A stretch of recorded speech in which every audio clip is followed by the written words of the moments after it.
Okay, so we just finished installing the crank with the cables. Put some Loctite on that too when you tighten this up. This one has a lock nut on it, so it's fine. Down here, these are the bolts that the cable ends hooked to lift the head up. You'll need to Loctite this as well. This is loose from the factory. Don't put it too tight because it'll squeeze this too tight and make your head stick going up and down. So just snug it up. Same as this one here, check it. It's a 17 mil, 16 mil on the other side. It's a lock nut, so you don't need to Loctite it, but they are loose too from the factory. Do that to both sides.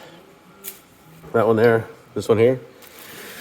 So now we're gonna loop the cables through. So you'll see there's two eyelets. So take the top eyelet, run around the top groove of the cable. Again, I'm trying to do this with one hand, so it's a little difficult.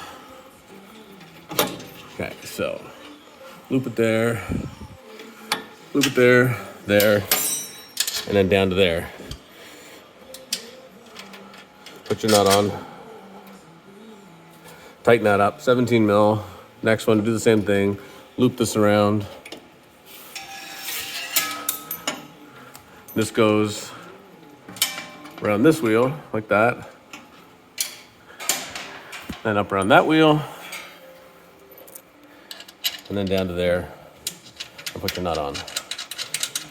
You don't need to tighten these up, but put them in a ways so the lock of the nut is on the bolt.